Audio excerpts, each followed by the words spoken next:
Parce que de faire un procès en diffamation, c'est se faire un procès à soi-même, comme on dit chez nous, c'est-à-dire que on ne peut y aller que quand on est sûr et certain qu'on est blanc comme neige, qu'on est absolument insusceptible de se voir reprocher quoi que ce soit, qu'on ne risque rien en termes de preuves qui pourraient être rapportées contre soi ou en termes même de bonne foi de la partie qui vous a diffamé. Donc, faire un procès en diffamation, c'est un énorme acte de courage.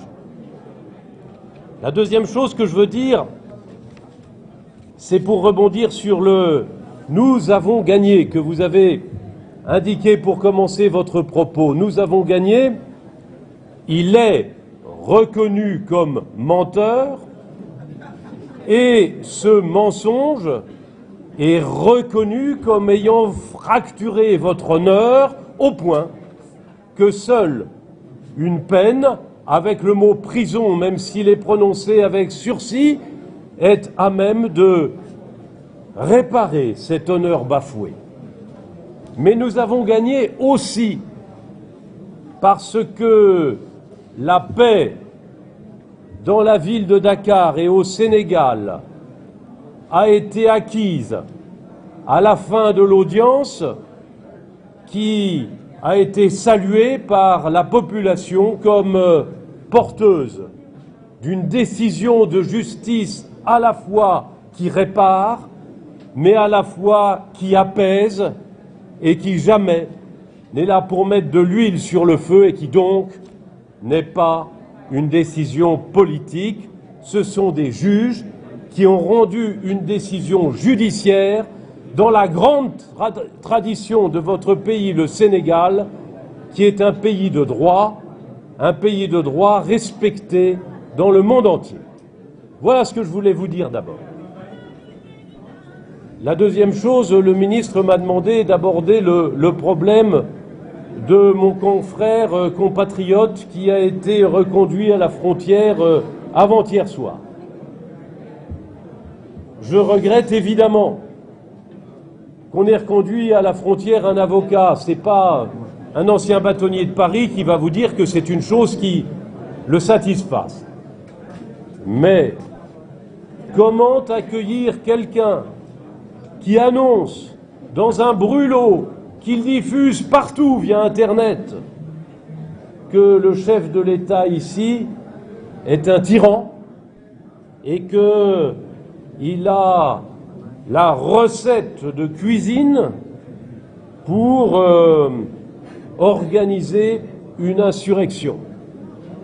Ce serait même dans un pays qui est le pays de la bienvenue et de l'accueil chaleureux, le Sénégal, comme si un maître de maison accueillait quelqu'un qui promet qu'il va violer sa femme.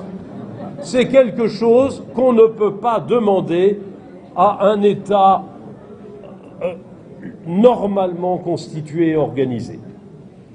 Au barreau, nous considérons que la parole est libre, que la parole peut aller très loin, qu'elle est soumise même à ce qu'on appelle l'immunité quand on est à l'audience, quand on est en robe d'avocat, mais pas avant le procès.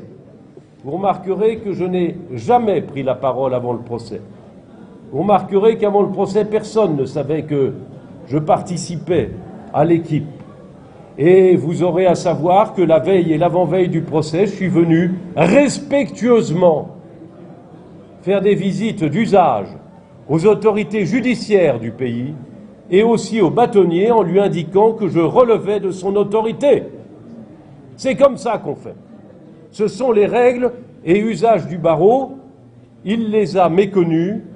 Il a beau me traiter de sorcier blanc, je lui renvoie dans la figure ce compliment en me posant juste la question, et mes confrères me défendront, est-ce que c'est de l'injure ou de la diffamation, j'en sais rien.